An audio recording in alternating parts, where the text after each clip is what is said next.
All right, we are live now. Good afternoon, people from Ghana. Good morning, good evening to the people of USA. We are glad that you have joined us live on Moneyread Facebook page.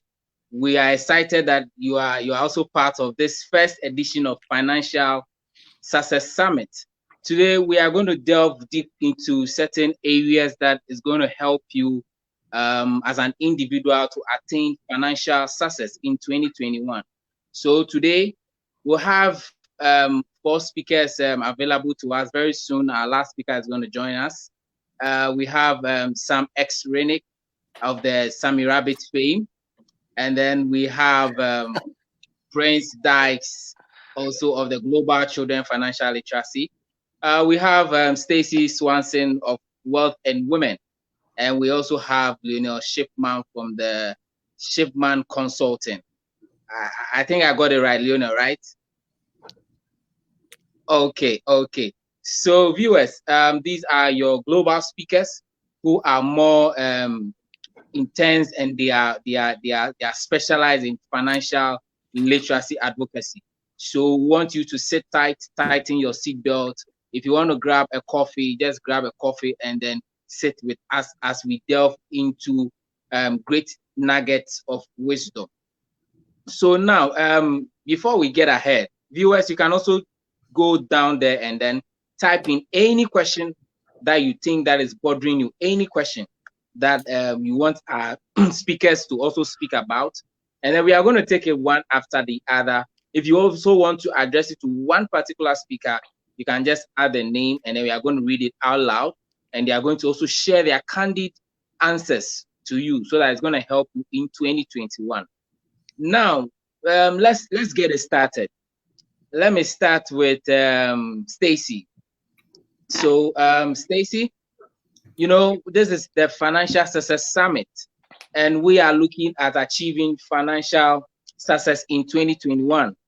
In the wake of a pandemic where all the world is experiencing loss of job, experiencing loss of relatives and all that.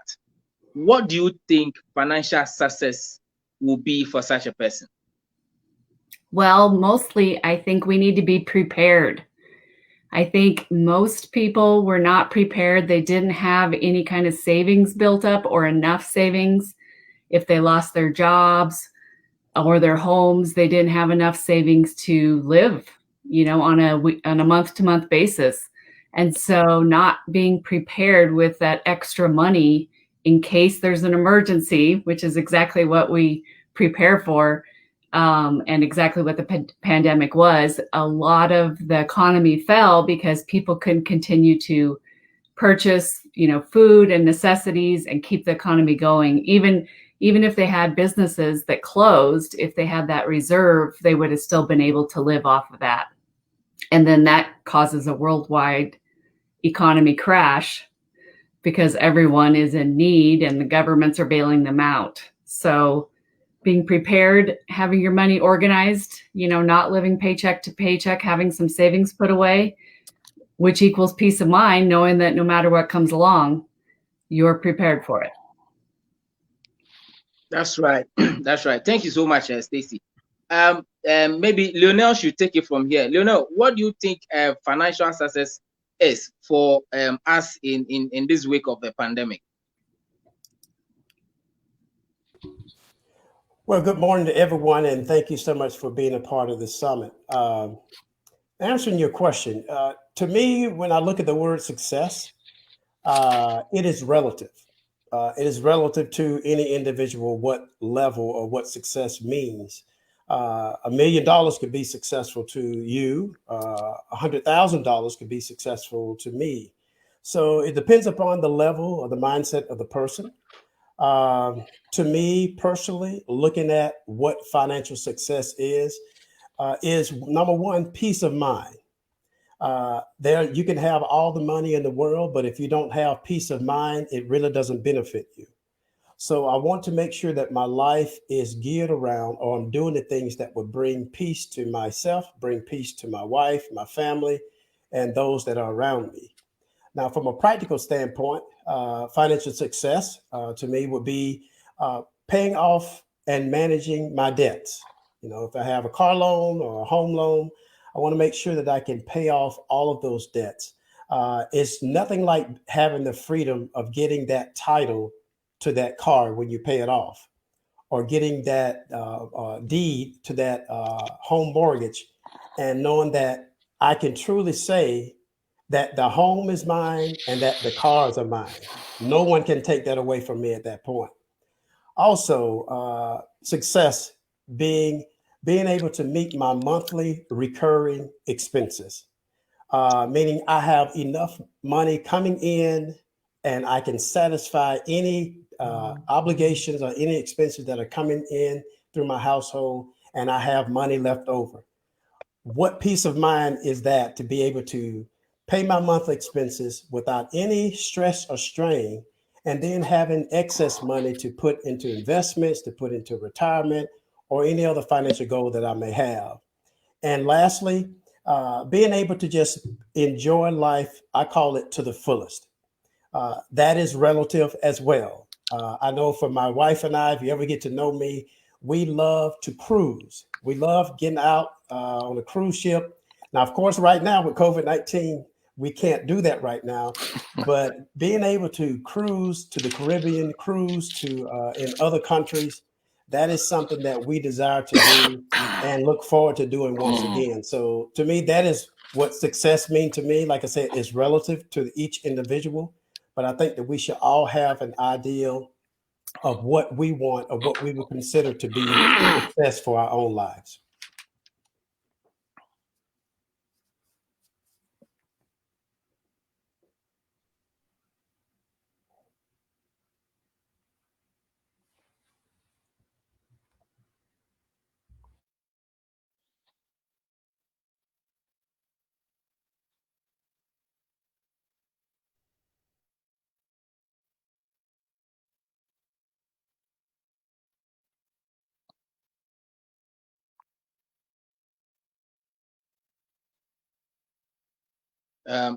Sorry, we had to there was a technical hitch there, internet issue, but we are back. It's good that we are back. So Lionel, maybe you have to take us back a little. You were talking about cruising on the boat and all that. Well, I'll tell you this. We've been very fortunate, my wife and I and family. I have two daughters. One is 19 years old. One is 18 years old. And ever since my oldest has been 6 months old, we love to vacation by going on a cruise. To me, it offers something for the whole family. It's an opportunity for my wife and I to enjoy ourselves. It's a time that my kids can enjoy other kids from many parts of the world.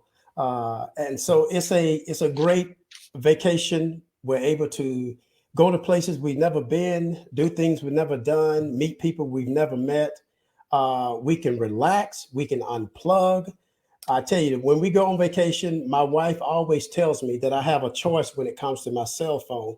She said, well, you can take your cell phone with you, but you have to turn it off, or you have to put it in airplane mode, so you will not be doing any business while you're trying to relax and enjoy and have fun. So when it comes to vacation with cruising is the ideal way to go. That's me that's for me. I love to cruise.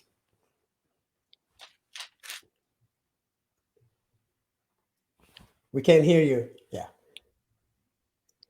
Sorry. Okay. So that's right. It's very relative to what you are saying, that financial success is something that is being defined by anybody, and you have defined yours.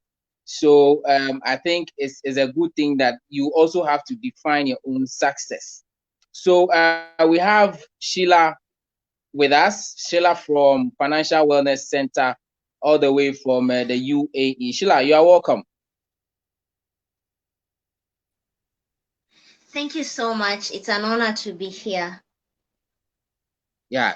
It's an honor to also have you on the show. So we are going to move on, and let's look at this point. Entering 2021, maybe some will help us answer this. Entering 2021, what are some of the things that you think can make people financially successful? Well, Benjamin, hello and hello world. I hope everybody's having a Sammy-rific day. I want to wish everyone a happy holidays and a Merry Christmas. Thank you for organizing this, Benjamin. You know, first I just want to say yes to everything Lionel shared. I love listening to him and getting guidance and wisdom from him. I think success is relative. You start with simple ideas, I think. Where are you at? Where do you want to go? So if you know where you want to go, you have a better chance of getting there. So, you know, that's one of the questions I would ask myself for 2021. Where am I at? Where do I want to go? And then I would lay out a plan, step by step, or as we like to say in the Sammy Rabbit business, hop by hop. And you just take it one hop. You just take it one hop at a time. Right now, you mentioned we're in COVID-19. This is, in my opinion, the largest and most significant crisis I've faced in my lifetime. So, you know, maybe just hanging on right now is financial success. This is a stress on everyone for the most part, unless you just have an extraordinary amount of financial resources. But there's other pressures on those people as well. So there's pressure on everyone. Something I would be asking myself, and I am asking myself, is where are the opportunities? There are always opportunities. So you want to keep your eye on the ball, or as they say in the Bible, keep your eye on the prize. It's easy to get distracted when you're in the middle of a tidal wave or some extraordinary event, which we are. I would really stick to basics. Basics work. And so basics, some of the basics have been covered. If your income is here, then your spending needs to be here. This is a time to be extraordinarily conservative with respect to spending, extraordinarily thoughtful. This message, I'm going to say, times 100 to people in the United States, because probably, as the whole world knows, we love to overconsume. So, you know, figure out where you're at, ask yourself where you want to go, and then lay out a plan step by step on how to get there, penny by penny. Give all your pennies a purpose. That's what Sammy Rabbit says. Wow, awesome. That is Sammy-rific. Thank you. Hop by hop or step by step. Yeah, so maybe Prince, you want to add something to this question? I mean, what will make people successful in 2021 when it comes to finance? First, I want to say thank you for having me. And the first, like Lionel said, and Sam said, and Stacey said, they reiterated on if your spending is here, you need to be below your spending. And also success, financial success is pretty much knowing your goal and retiring on your terms. So if you want to work until 65 or 55 or 75 or whatnot, and you can get there in the time frame that you want to get there, I look at you as a financial success. So whatever, retiring on your terms, that's how I look at it. Whatever your terms are, whether it's 35, 45, 55, 65, or 75, and you had a financial means to get to that point, I think that brings you to your financial success. When I look at having financial success, it really boils down to, I take a mix of what Sammy said about living below your means, and then I take a piece from what Lionel's Mr. Shipman was saying was, hey, look, you have to live below your means and you have to invest. It's not optional. Some type of way around the world, you have to invest. We cannot save our wealth. We cannot save ourselves to wealth, meaning that we can't put money to the side and let it grow because we got this thing called inflation. So nowhere around it, we must look somewhere, whether it's real estate, whether it's business, whether it's stocks, or whatever the case may be, that we must some way to look to invest. So to get the financial success in 2021 is to spend less, invest more. Great, great, By the way, great. That's Prince. awesome. Hey, excuse me. By the way, Prince, it's Lionel. Don't call me Mr. Shipman. That is not me. Got it, Lionel. Got it. I'm a young guy. Do not put me into those categories. Got it. That's right. That's right. That's right. He's still young, man.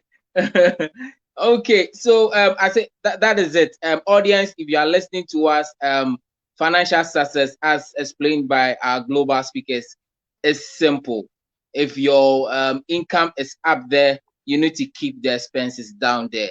That is the most simplest equation to a financial success. So, Sheila, maybe you want to share with us some of the financial lessons you have learned in COVID-19. Thank you so much, Benjamin, for the great question, and of course for this summit. I would say there are the major one is the importance of having a budget and sticking to it. So this COVID-19 has taught quite a number of us the importance of having a written budget and sticking to it, because as we always say, a budget is the roadmap to your financial journey. If you do not have a budget, it's like you're just rotating, going nowhere. You don't know where you're going. So a budget tracks for you where every coin is going, where you're spending your money. And once you have a budget, you are able to know how you are behaving with money. And another lesson we have learned, especially with my members at Financial Wellness Center, is the importance of having an emergency fund. I remember in one of our WhatsApp classes, we did a whole topic about creating an emergency fund. And when COVID came, most of the members had testimonials like, wow, now that there's COVID, I got laid off, but still my emergency fund is taking care of me, and I'm forecasting it to take care of me for 6 months or 3 months. So you see, when we get to have the mindset of always having an emergency fund, it will help us to stop falling into traps like taking debt for consumption, or just having to sell off your investments at a throwaway price just because you are not able to pay your needs or your expenses. And then the third lesson that we learned during this COVID is the importance of creating relations and smiling and enjoying the moment. Yes, I know this is a financial summit, and most people tend to think money talks. When you're doing money talks, it has to be serious and, you know, people looking so serious. But this COVID has taught us the importance of living in the moment and smiling more often. What do I mean by living in the moment? Having lunch with your family it's very, very important. The small things that we used to assume, smiling to that stranger. Now you cannot smile when you're in public. You have a mask. You have to tell someone, I'm smiling. So that is one of the lessons that we have learned, and it contributes more to your financial well-being, not just about the money. Also, when you are happy and living in the moment, you are able to make wise financial decisions. Thank you. Wow, that's very profound. And maybe Stacey, you also want to share with us some lessons that you've learned in this pandemic. But I think that we can agree with. Now you cannot smile to anybody. It's amazing. Those days you go out there, nobody wears masks, but you're kind of busy going around, but you can't smile. But now having the opportunity to smile, it's not there. So this is, I mean, this is very profound. So Sheila, share with us some financial lessons in the pandemic you've gotten.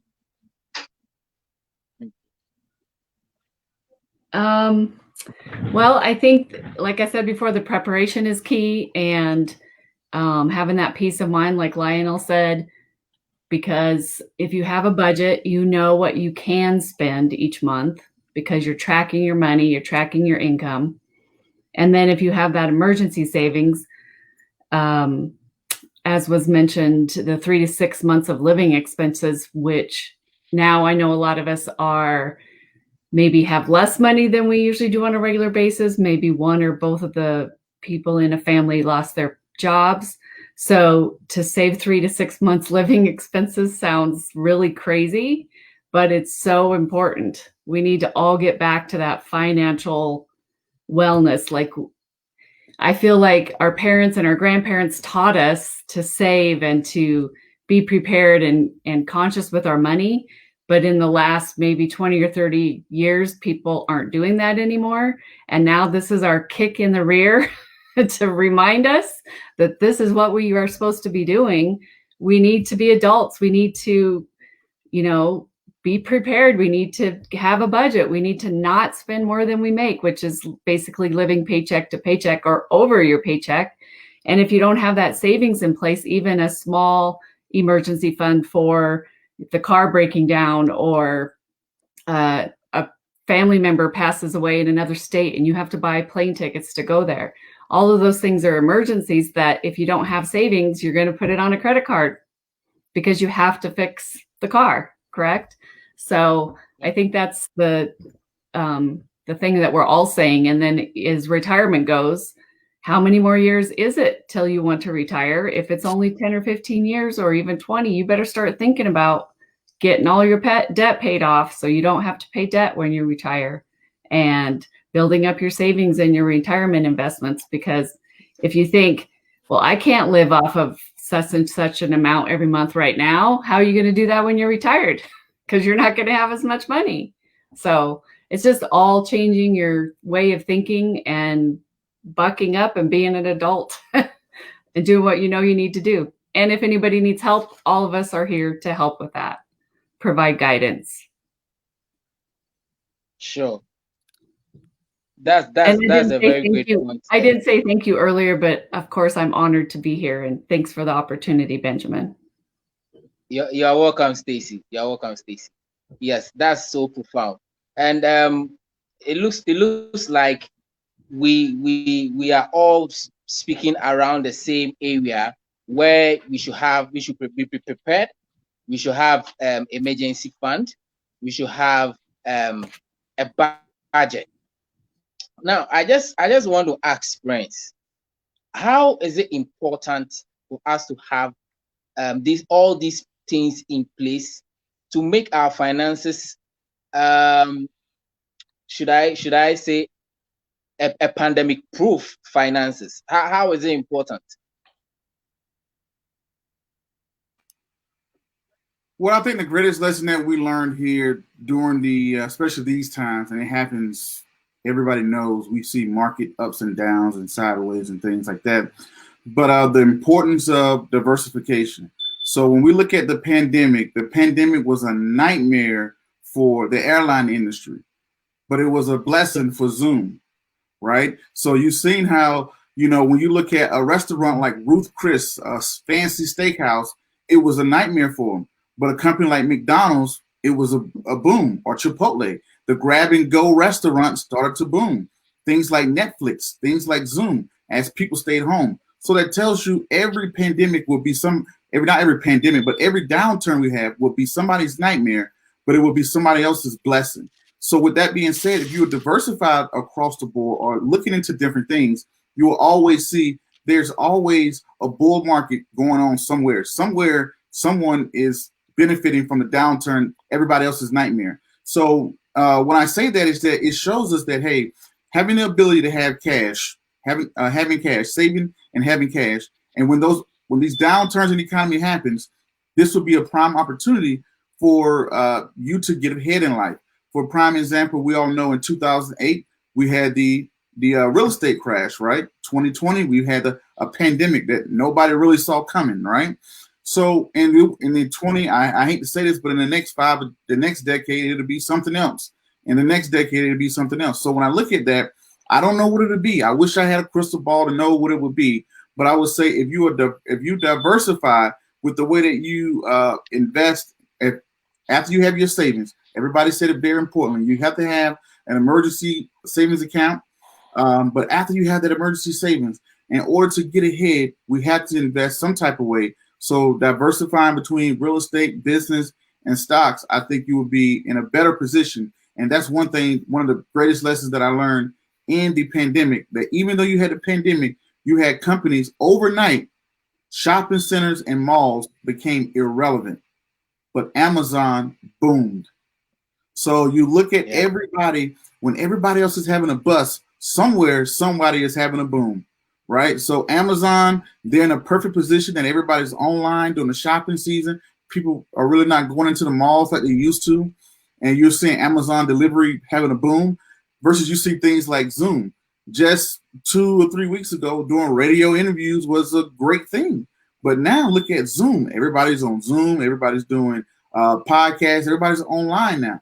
So when you look at people are consuming more things online. But I don't want to beat a dead horse, but every bust, there's a boom somewhere. And if you diversify properly, you could take, and if you have cash, you can take advantage of a potential boom. That's great. That's great. So definitely it does tells us that with every situation, there is a blessing you can actually look for in every situation, no matter how the situation is. So it means that having some portfolio of stock where you have some in some industry, let's say like the digital or the technology industry or the pharmaceutical industry or the real estate, is also going to have your stock, your portfolio of stock very stable when it comes to some of these pandemic. Now, Lionel, you do more with singles and relationship stuff when it comes to finances. How do you think that this can be a pandemic proof for couples or marriages? Well, oh gosh. Going back to the basics, pretty much what we've all mentioned here when it comes to couples. I've been blessed to be married 21 plus years to the best woman in the world. And by the way, she's not here in the room, so she can't hear this, but she's not poking me to say that, but very blessed in that area. But when it comes to finances, when it comes to couples, being on the same page is critical, which means that you must effectively communicate your goals, your money, your strategies. When anything around money should be discussed openly and often. I've mentioned on several occasions that my wife and I, we have something what we call a powwow meeting every month. Powwow does not mean a bad thing. It's just a time when we come together every month to discuss what we've done in the past with our money, what we're doing now, and what lies ahead. And I think sometimes the breakdown, especially even during a pandemic, with all the stresses that come upon all of us, and especially upon families, upon couples, it's a comfort in knowing that you're on the same page financially. Unfortunately, during this time of the pandemic, there have been a lot of divorces. There are divorces that are being planned even right now because they were not on the same page financially. When the husband lost the job or the wife lost the job and they didn't have an emergency fund in place, when they did not come together with financial goals in place, when they did not plan for such events such as the pandemic or any other type of emergency, it really puts a strain upon the relationship. But when you can come together and discuss your financial plans as a couple, what do you plan to do in the first 1 to 2 years? What do you plan to do in the next 5 to 7 years? What do you plan to do beyond 10 years? What do you plan to do with your children? How are you going to meet those goals going forward? What do you want to do? What type of life that you really want to have? Those are important questions that couples need to discuss. So during these times of the pandemic, really, it should be a time of really coming together because it's affecting and you're both feeling the same thing, but you're able to overcome this because you're working together as a team. that's my. I have a lot more to say, but I'm gonna leave it at that thus far. Wow, that is great. That is great. So it means that as couples, you have to be on the same page. I mean, communication should be clear. You should be transparent with your partner, so that all the time you are always moving on the same path.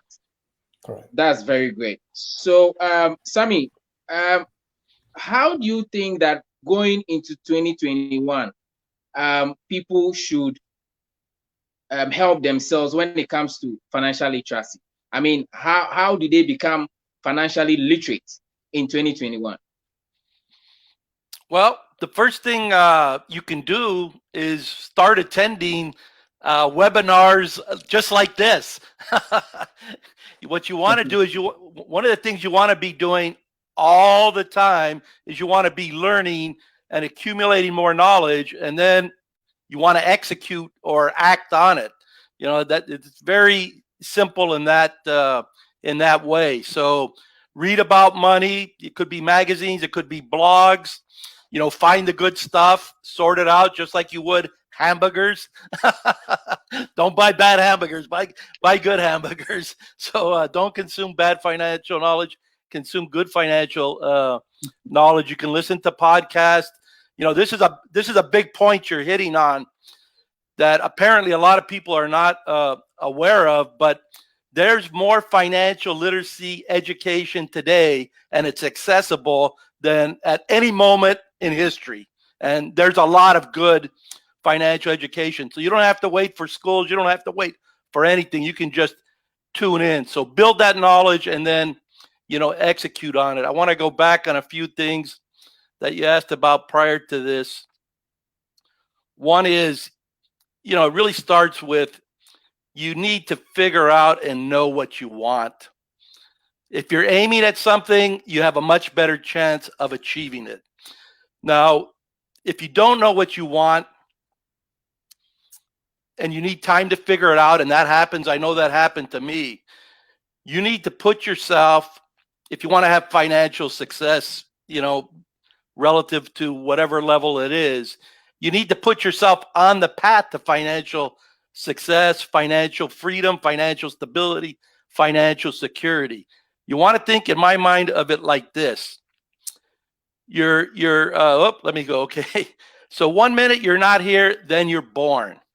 And you're going to this point, and that's where you end. And between here and there, which way? Okay, here we go. You're on a journey. Okay.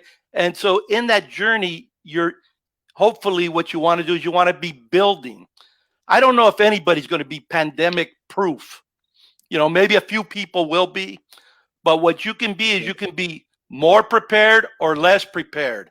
That's a choice. Yeah. All right. A pandemic like we've experienced, you know, I'm over 60 years old.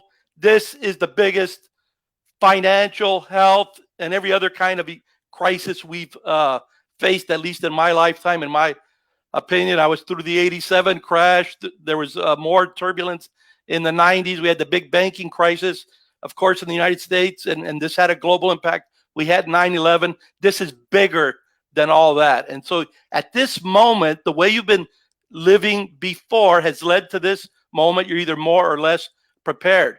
And so I think, as Prince mentioned, look, these cycles are going to happen in the future as well.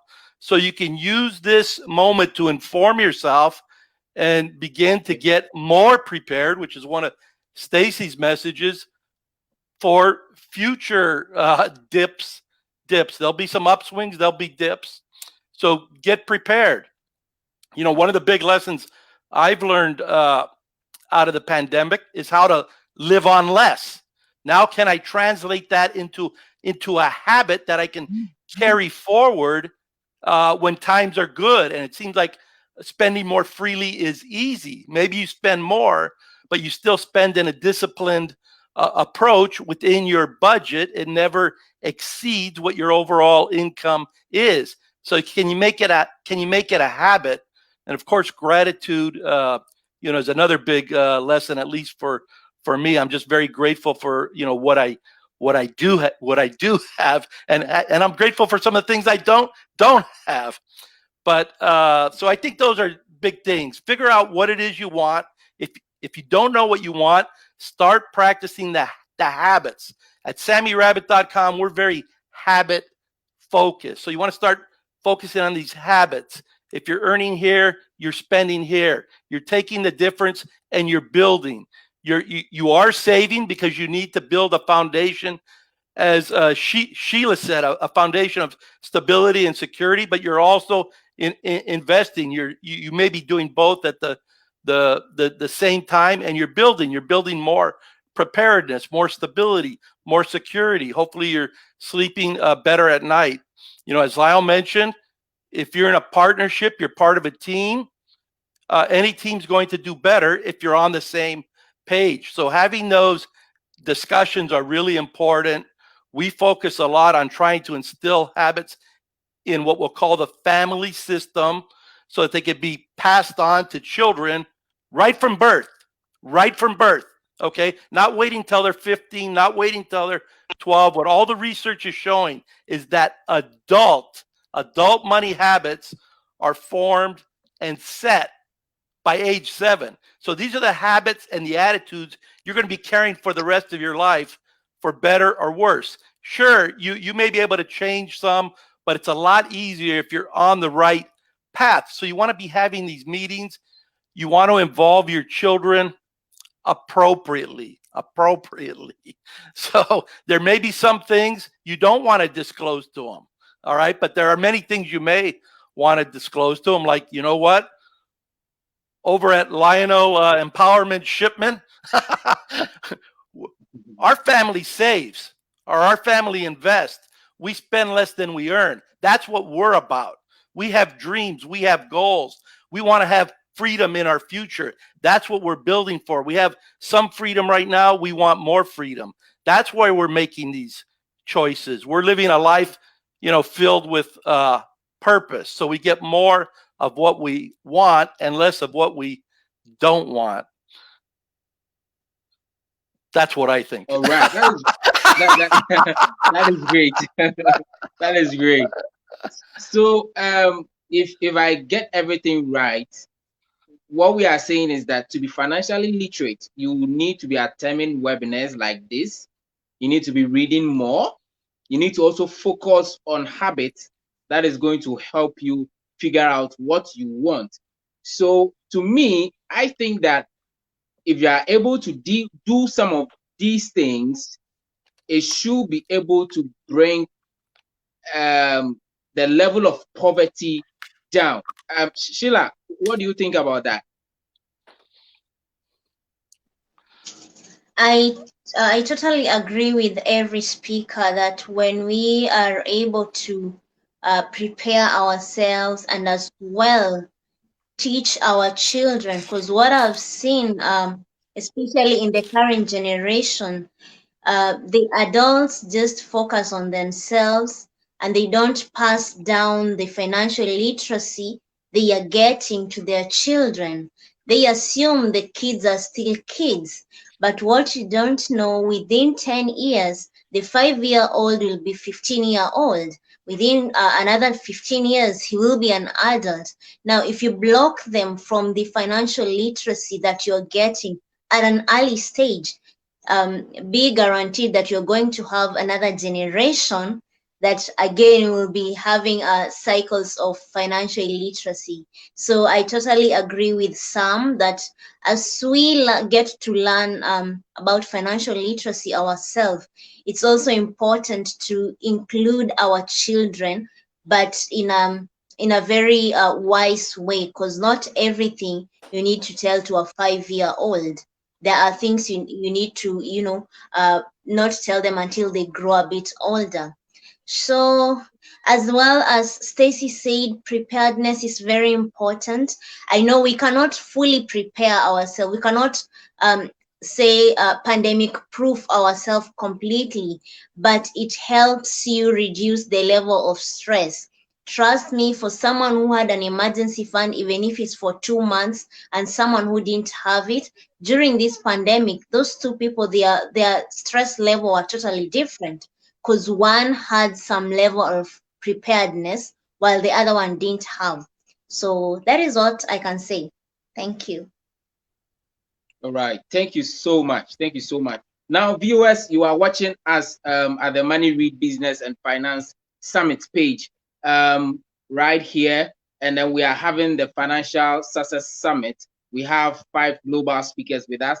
We are done with the first section, and we are going to move straight into our subsection where we have our global speakers speaking to us on their expertise, where they are more functional in.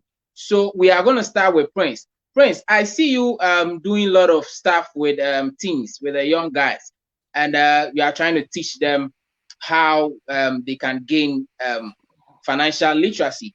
So tell us your experience in this journey. First thing is, everybody speaks to adults. We speak to adults, couples, things like that. And it always bothered me with the question was, how did we get to this point? If I had a car and I never put oil in my car and I took it to a mechanic and the mechanic saw that I never put oil in my car, one of the first things the mechanic would say is, well, how did you not know to put oil in your car, right? So when we look at adults, we see adults that don't know anything about investing, don't know anything about credit, don't know anything about insurance, don't know anything about savings, budgeting. Why nobody asked the question, how did you get to this point? So when I started to evaluate that, I said, how do we get to this point? I started to realize, much like myself as a child, the concept of investing wasn't installed, wasn't taught. The concept of credit, the concept of taxes, insurance, real estate is one of those things you just kind of got to stumble into, know somebody, something like that. And as we sit here as adults, watch this, listen to this, watch the playback, or whatever the case may be, you have to ask yourself the question, how I can pass all the money I want down to my son, but if I don't pass down financial literacy, it's just wasting my time. So what I wanted to do was, hey, let me do something to start these kids. They should be introduced. These topics shouldn't be foreign to them when they hear about it. They shouldn't be saying, well, what is credit? You know, when the first time I heard about credit, my first involvement was credit. I was 18 years old trying to buy a cell phone. When I went to buy the cell phone, the company told me, hey, we have to do a credit check. And I said, oh, I know my credit is good because I never used it, you know, and not knowing that no credit is the same as bad credit, right? And then I got the harsh reality of, hey, I had to pay this huge deposit just to get the cell phone. And I had to learn ways to build credit and things like that. I think that you shouldn't become an adult and be introduced to these things for the first time. So my objective is to take these complex topics that we learn as adults or stumble into that life lessons teaches us and bring it down to the age of a child. Wow. I think that is very, very, very awesome. So it means that your dream was born out of the experience you had as a young boy, right? That's true. And my experience was I had great parents. You know, my dad was a military guy and a school teacher. My mom was a school teacher as well. But my dad, he's 74. He's getting ready to turn 75 next month. And when I asked him, I said, Dad, why you didn't invest for us? He said, well, son, I didn't know you could do that. You know, he said, you got to think about it. In my generation, in the 60s and the 50s and things like that, you just couldn't pick up a cell phone and open up an investment account and buy stocks and all that good stuff like that. Or you couldn't pick up a phone and listen to a podcast or YouTube or whatever the case. Like Samuel was saying earlier, we have a plethora of financial literacy now that wasn't available back then. And the access wasn't there like it is today. So I always ask myself the question, what if my dad had known? How would it have impacted my life?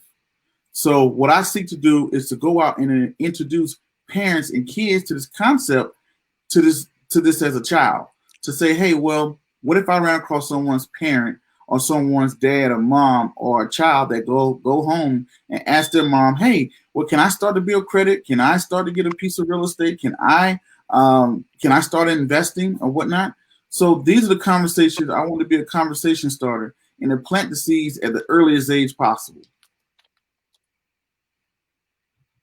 Great, and great. I want to say this, not to cut you off, but it doesn't matter what a child becomes in life. If they become a school teacher, a doctor, a lawyer, an athlete, singer, dancer, they will all need financial literacy some form of way. So why are you avoiding it? Wow, wow. So each and every person in every area will need financial literacy no matter what. Now, before I come to Stacey, Sammy, you may want to take this one. Why do we actually have to teach kids? I mean, I see you with small kids. I'm sure they are under the age of 3 years old or 4. I see you teaching them about songs and all. Why do you have to do that? Well, this is why I think one I shared previously is that, as it turns out, our habits, our attitudes, our feelings, our thinking about money, they're formed at very early ages, between birth and age 7. This is what the research is showing. I've read to over 250,000 kids, had actual experiences with them, talked to a lot of 3 or 4 and 5-year-olds. Just ask them, hey, what do you think about money? Do you want to be rich? What's money for? Some of these questions, and see what they say. And what you're going to find is they already have, I don't know if I would call it thinking, but they have feelings. They have ideas about money. And believe it or not, a lot of them have to do with Chuck E. Cheese. And so what you discover is kids are learning machines. All they do is take in information. They take it in visually. They take it in for, audibly through hearing. They're just watching and staring and learning. And there's some studies that indicate this learning begins in the womb, through sound. And so when you think about money is one of these topics we're talking about all the time, but we're usually talking about it unconsciously. Like, oh, I'm going to take a trip with Lionel and his wife on a cruise next year. Wow. Okay, that might be with Lionel, that might be a $50,000 discussion. Okay, on my budget, it might be $4,000. All right. But that's a money conversation. That's something. It's a little seed if you think of it that way. Or you might be sharing, oh my God, I'm not sure how we're going to pay the bills, or my goodness, the credit card debt is way above the roof. What are we going to do? You're feeling this stress, and the kids are there and they're sensing this. They're feeling it. They're thinking. Their attitudes are being coded. If you think about it, as a computer. So you have that going on. Now, children, you're introducing them also to computers, television, radio, other stimulus. And so let's just use television for an example. Television is largely funded by advertising. If you ever walk in, I don't know how it is in Ghana, but in the United States, we have something called 7-Eleven. These are convenience stores. We also have a lot of these at gas stations. And you go in there and you'll see a lot of these things called fiery hot Cheetos. And that's the kind of stuff that's being advertised, in these little young kid television shows, or a certain type of cereal that's very sugary, and it's coming to them not one time a day, not 2 times a day, 500, 1,000 times a day. So my main point on this is kids are getting a lot of financial education, but it isn't being managed. It isn't conscious. It isn't being controlled. So we start seeing it when they're 14, when they're 15, maybe even at 4. Mommy, daddy, I want this, I want that. So some of that's natural. Everybody wants stuff. But, it starts growing. We see that in the United States. By 12 or 14, 18, starts resulting in student debt, starts manifesting in personal credit card debt. And then all of a sudden, your future is over at 18, at 24. So, I reflected on my own experience. It seems like the moment I was born, And we grew up in very, we didn't have what people call discretionary income. We grew up in what I'll call upper poverty, if there is such a thing. And that means this. I mean, we ate every day and had clothes. All right, but that was it. We didn't have back in the day a dime for a soda. All right, all of our pennies had a purpose. But one of the things my father started doing, even though we didn't have this income, is he started planting seeds and ideas in my mind. Like, Sam, you could have anything you want if you're willing to work for it, save for it, invest for it, get educated about it. And I'm thinking, I don't think I'm that different. I'm thinking if some of those seeds blossomed in my mind around age 15, age 18, age 24, why wouldn't they blossom in other kids' minds? And so when you look at it environmentally, to me, it all comes down to the family. Prince said he had great parenting. You know what? I did as well. And you know what? That makes a big difference. But a lot of kids don't have great parenting. So that they may not even learn about these basic ideas until they're 40. That's what I discovered. I was talking to people about their financial choices, and they're like, at 40, some light bulb magically goes on in their head, and they're like, my goodness, one day I'm going to want to retire. And you know what? I have minus $10,000 in my savings account.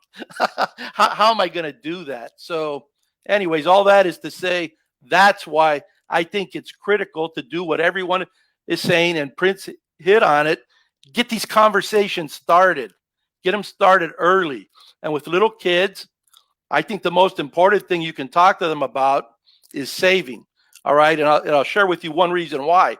Is because when you break down and do a deep dive into saving, it's one of these behaviors that has like 10,000 benefits. And it goes well beyond money and building financial security and stability. One of the most important things is it teaches a child is how to delay gratification. And you are not going to have any success, zero, zilch, none, if you do not learn how to delay gratification. And that's one of the things making a habit of saving will teach you. Wow. You need to delay gratification. An awesome principle when it comes to financial success. So, Stacey, maybe you want to take us from here. Audience, do not worry. I just need you to pay attention. We want to take it section by section. So we are moving a little away from teaching kids and seeing about money. Hey, parents out there, do not consider them to be tabula rasas. No, they are learning machine. As Sam said, it really got to me. They are learning machine. You need to teach them. Start that conversation right now. So Stacey, now let's talk about budget. So after experiencing, of which the world is still experiencing, this pandemic, how or what is your advice in creating a budget? But before you answer that, maybe you should explain to us what a budget is. Well, budget is basically tracking your money, what you bring in every month, whether it's once a month you get a paycheck or it's in irregular income, meaning it comes at different times and different amounts. You have to figure out what you need to live and pay your bills every month. And then, of course, what that income is coming in. So once you have that information, and either you're looking in your bank account online every day, or you have an app that pops up and shows you, any kind of transactions through your bank account that day, or you're just writing it down each time you spend money or get money in, like keeping the checking, like we used to do it by hand, register. You need to be tracking it, and then you use that information to create the budget. So I just use an Excel spreadsheet, and I put my income, all the different ways I might be bringing in income that month, and total that up. And that's the threshold of the most I can spend, of course. And then you list all of your regular monthly expenses, maybe a car payment, a house payment, and then of course your utilities to live off of. And those might be a little bit irregular, but you need to budget for either an average amount or maybe what the highest amount would be. And then of course food and things like that that are discretionary. So you can budget in $400 a month for food or $200 and you can see by your spending about what you are spending each month. And then if all of that adds up more than your income total, then you've got to make some adjustments. You've got to cut back somewhere. And then hopefully you're living below your means where you can put maybe 10% a month of that income total into a savings account. So if you don't do this work and you're just winging it, and let me say, people, winging it is not a good idea because you're going to work every day or 5 days a week or 4 days a week, sometimes more. You're putting in 40, 50 hours at that job, whether you love the job or not. What are you doing that for? So you can earn money. And then you get the money, you get paid, it goes into your account, and then you're just winging it. You're just like letting it go and not tracking it and not taking care of it. You did all that work to get that money. You need to do the work to tell the money where to go, to give it a job, to decide what you're going to spend that money on. Because everybody can choose, you know. I mean, obviously you've got to pay your house payment, your car payment, those necessary things that you don't want to lose. But the rest of it, you need to, you know, try to turn the lights off so your electricity bill isn't so much, or try to not let the water run. So that's a little bit less. We just right now need to start taking that time to think about what we're going to spend our money on. And I also want to say something from the last conversation about the kids. If you're not sure, go ahead. We want to pass on good foundational money concepts to our kids and financial literacy, but we also don't want to pass on negative thinking about money. We don't want to pass on scarcity thinking and the money doesn't grow on trees, or we can't ever afford that, or we'll never have our own house, or we'll never be able to put you through college. All those, even though those things might be true, you need to really think about how you're saying them out loud. And if you're fighting about money with your spouse, the kids are picking up on all of that. And it might be even generational from your parents or your grandparents thinking that you got from being around them and hearing, picking up all that stuff like Sam said. And then now you're passing that on to your kids, and we don't want them to think that money is always going to be scarce, that I'll never learn about money, I can't educate myself. Like, really think about your money mindset is what that's called, or your money thinking, which affects your spending, which affects how much you can earn, you know, all those things. Wow. Thank you so much for this great nugget. I think the last part really got to me, that we should be careful how we are speaking out loud the negative stuff about money. So we need to find a way to work around it. So Lionel, I'm sure budget when it comes to marriage is different from an individual's budget. Is that true or false? And how is it like? It is absolutely different. A single person budget versus a couple's budget. Of course, being a single, you're only concerned or worried about yourself and your financial health and your well-being. With a couple, you're concerned about each other. And if you have children, you're concerned about the whole family when it comes to a budgeting standpoint, which is one reason why with budgeting, and then just the overall financial health for couples, it's important to not only agree with Stacey of having a budget, understanding what the budget can provide for you and for your family. It's important to define roles within the relationship regarding budgeting. There are certain roles and responsibility that both parties should have and be able to come together with, when I mentioned earlier about those powwow meetings, that is the perfect opportunity to talk about any budget successes or budget, I hate to use the word failures, but budgeting opportunities where you can do better in. So those are the times when you can come in and discuss those particular items. So yes, there's a big, big difference between a single person with a budget and couples with a budget. Couples are, you have a lot more to think about because it's two of you versus one from a budgeting standpoint. That's right. Thank you so much. So it means that we have different ways of looking at how to budget when it comes to a couple and then a single person. So audience, you need to take note.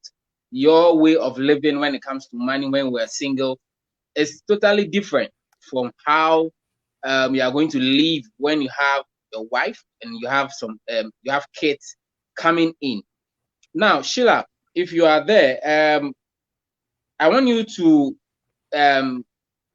take us through some areas we need to consider when it comes to budget.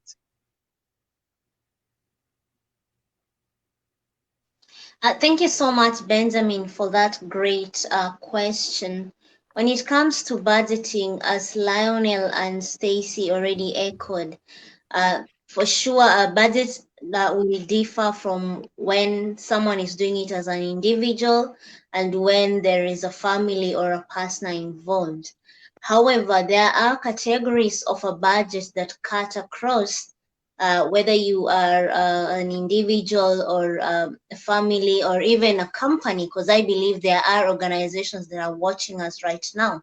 So a budget mostly should reflect the income, because I've seen a lot of people, they don't want to state their income in the budget.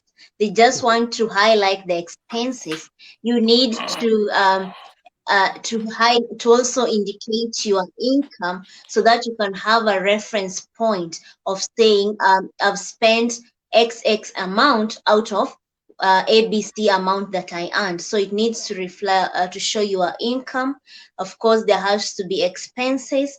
Of course, again, you need to add saving category and an investment category as well as an emergency fund category. Why am I saying we need to have this kind of categories? A lot of people, a simple budget is usually income versus expenses.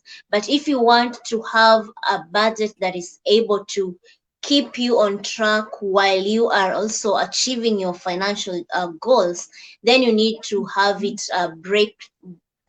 you need to have it having such categories. So income, expenses, savings, investing, emergency fund. Why am I insisting to have an investing category in the budget? A lot of people save but stop there. Now, when you save, you're just keeping your money safe, meaning you're not safeguarding it from inflation. So how do you safeguard your money from inflation? By investing. So once you put aside some money for saving, then it's important for you to go a step ahead and invest. And that is why investing needs to appear in your budget. With that said, I believe those are the major categories that need to appear to any budget, even if it's for a company. Don't just eat all the profits because they've come. You need to also invest for the company so that it can be able to grow at a later point. Thank you. All right. Thank you to Sheila for the great insights there. So now, Prince, let's move a little bit more into investments. I see in your profile that you have quite a number of certifications in Series 65, portfolio management, and all that. So before maybe you explain what an investment is to our audience, is there any difference, major difference between I think Sheila has mentioned, but maybe you will be able to give us more in depth. Is there any difference between the savings and investment? Yes, definitely a drastic difference between the saving and investing. The first thing is savings is less riskier. You pretty much take on no risk versus investing. Investing, you take on some type of risk, but you know they always say with risk versus reward. So with a savings account, you don't take on that much risk, but the reward is not that high either. In investing, you take on some risk, but the reward is much higher. So my recommendation was Sheila was saying that, hey, once you have the savings account, you must move into investing. When I look at it in investing, you must build a portfolio. I tell people, don't just buy stocks, build a portfolio, right? And one of the smartest things you can do starting out as a new investor is to sit down with a financial professional to say, hey, I want to build a portfolio that looks like XYZ. The reason why that could be a good thing is you're taking their formal education and informal education and experience. So there's things that took me 5 years to learn that I can give to people in 5 minutes, right? So you can take advantage of that if you have a professional, but you don't have to have a professional. If you decide to pursue it by yourself, one of the simplest things you can do is you can start with a simple index fund. You know, this is the S&P 500. The index fund, the S&P 500, that's your top 500 companies in America. Things like your Google, Tesla just got added. You know, you got your Amazon in there, your Apple, things like that. Household name companies, the top 500 companies in America. You can do that with just $57 today. You can do that with Charles Schwab. You have Charles Schwab index fund, SWPPX is the stock symbol. That's about $57. You can do the SPY, which is very popular. You can do the SPY, and there's a number of. You can do Vanguard's version, which is VOO, VOO. So you got the Vanguard version, which is VOO, which is stock symbol. You can do the Spider version, which is SPY. And the cheapest one that's out there that I know of is the Charles Schwab one, SWPPX, which is around $50. So if you're a brand new person, you just started, you don't know where to start or whatever, I would say, hey, start with an index fund, buy it every single month. Then as your level of knowledge increase, you increase positions that you're doing. But never forget, this is the crucial mistake that beginning investors make. It's like taking a test and nobody's telling you what the grade is to pass. So if you gave everybody a test and said, hey, just take the test, and if somebody got a 20 or an 80, you have to set a benchmark. So the benchmark is the S&P 500.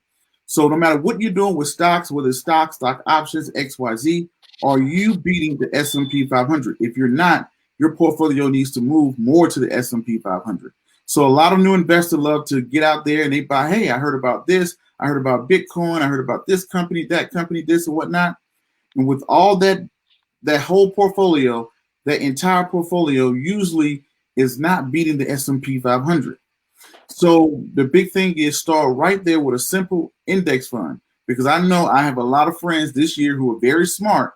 That's why I always say how the lazy investor can beat the smart investor. I know plenty of smart investors that somebody who just purchased the index fund have beat them throughout 2020, right? So continuously buying the same thing over and over, starting off with a simple index fund, a broad index, SPY or SWPPX stock symbols, and buying them on a consistent basis and having the dividends reinvested, historically, that has returned 7 to 10% annually.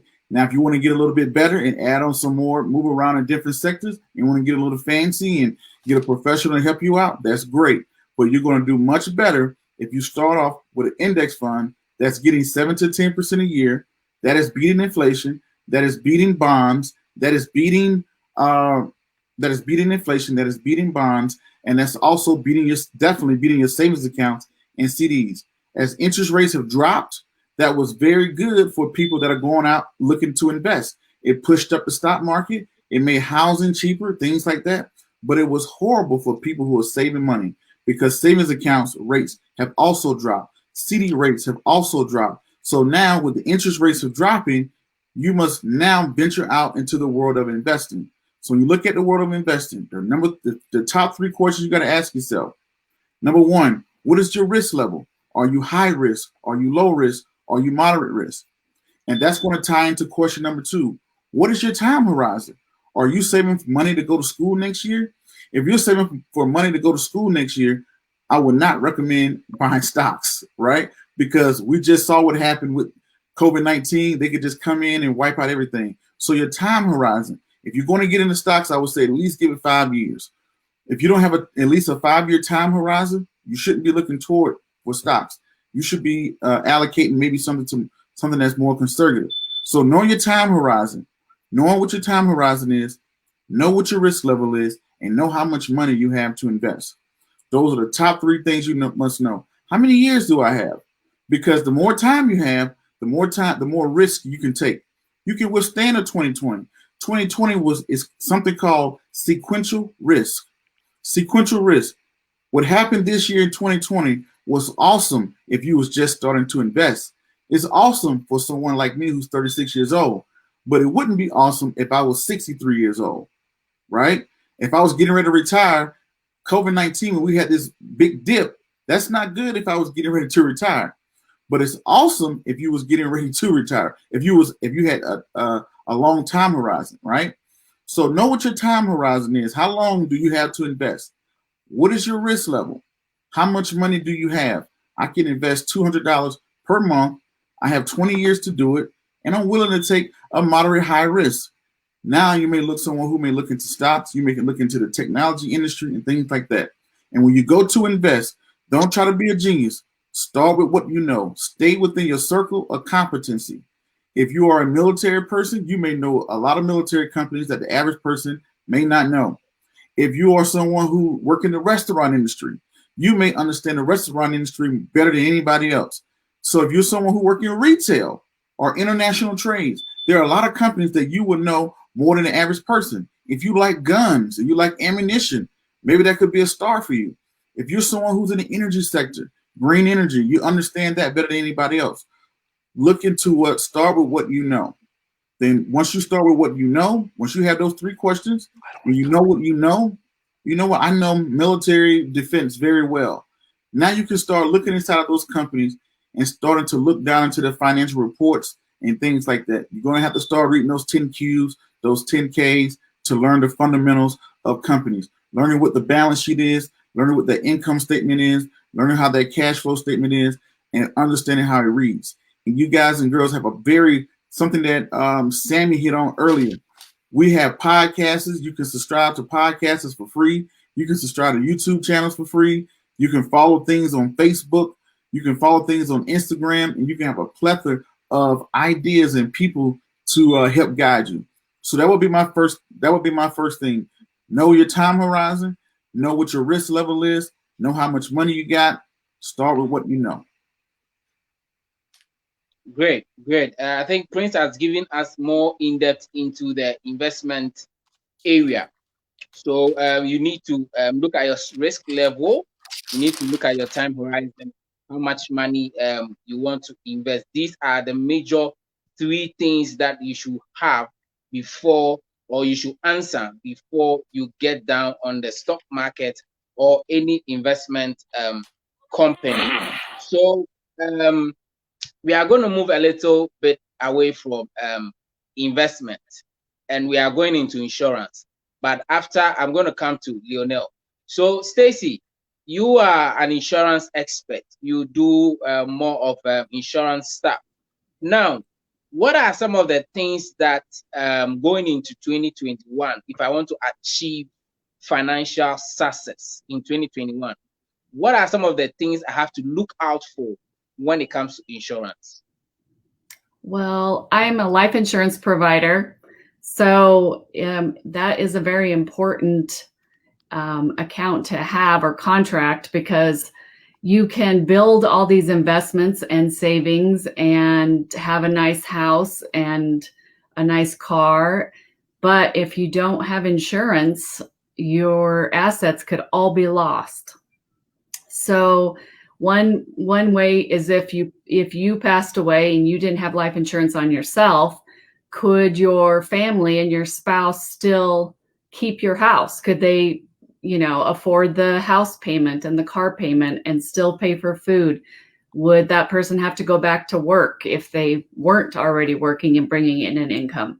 So if you want your family to be secure and know that if something happened to you, they would be safe and be able to still live in that house. You need to make sure you have enough life insurance to cover those expenses.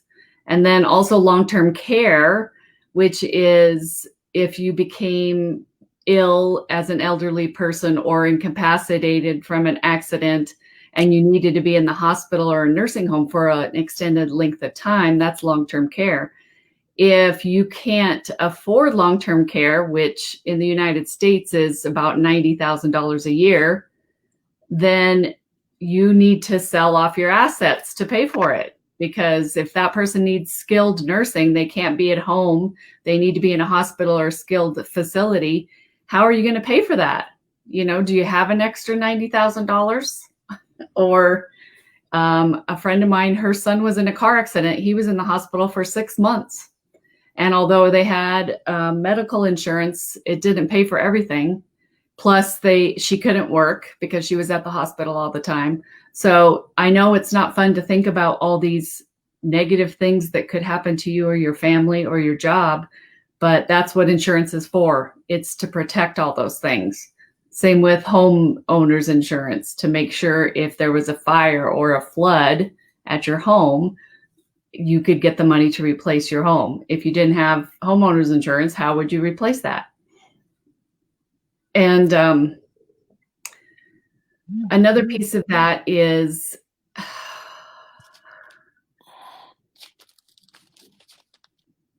there's like disability insurance. So maybe you have a job that you have your own business where you do construction, or some kind of job that might be dangerous, or you could get injured easily, roofing a house. If you don't have disability insurance and you become injured, you're not going to have an income because you can't work. So then again, the disability insurance would replace that income so you could keep your house and keep paying for those things. And of course, if you had an emergency fund, that would be good. It's all it's all to protect what you're building, that savings account, those investments, your assets. All right. Thank you so much. We have our audience asking a lot of questions and giving us some comments. It looks like they have been very active in there. Thank you, audience, for joining us, and thank you for putting in your comment. At the right point, we are going to read out your questions so that our speakers get to answer them. But before I go to Lionel, let me read some few comments that our audience have put in the comment box. Okay, so this is from Dansubia from Ghana. Oh wow, my wife is watching me. That's great to know. So he says, wow, kids are learning machine. Definitely. Just like Sam said. Another comment from Shanrika. Shanrika is saying that instant gratification versus delayed gratification. And she also says that look for opportunities to save more rather than spend more. Let me take last one from Shanrika. He says that number one, risk level. I think he was talking about what Prince was sharing with us. Risk level, low, medium, etc. Number two, time horizon. And number three, the amount of money. Great information. Thanks so much, Prince Dykes. And then we have another one from Shanrika again. Okay, that's the question. So we are going to take the questions at the right time. So Shanrika and Dansubia, kindly bear with us. We are going to take it at the right time so that you get your answers. Now, Lionel, let's go back to the singles and couples state when it comes to finances. So my question here is that how will a single person prepare him or herself before they enter marriage when it comes to personal finance? That is a fantastic question. I always like to use myself as an example. Before I met my wonderful wife, which is kind of neat because Sheila is my wife's name as well. I think I mentioned that to Sheila here on some weeks ago. So I love the Sheilas of the world. Uh, Being a single person preparing for marriage, meaning looking at their finances, either her finances or his finances. I would say one of the biggest thing for that individual is to be transparent with yourself. Nobody knows you better than yourself. Nobody knows you better than yourself with managing and understanding how money and how finances work. So if you don't have your finances in order, that is the prime time to get your financial house in order before you go into a marital relationship. I've always learned that we all have certain baggage that we bring into a relationship. But one great thing is if we can minimize those baggages, and especially from a financial standpoint, do that right away. For instance, if your credit history is not sufficient, now is a great time before you enter into that relationship is to clean up your credit.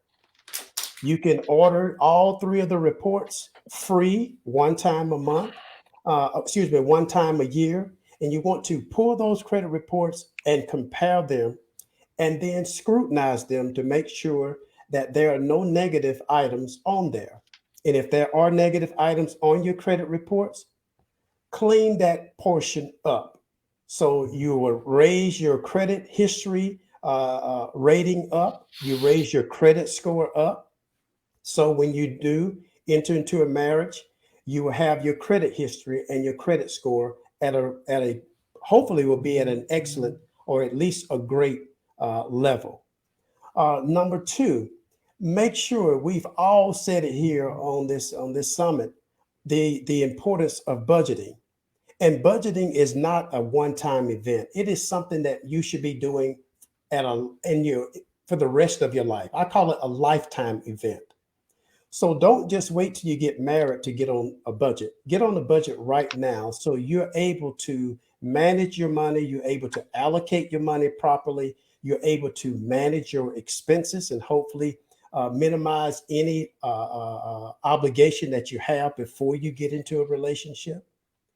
And also, too, if you have debt, and I know here in the States, credit card debt is a huge, huge part of the American life, unfortunately. Of course, we have student loan debt as well.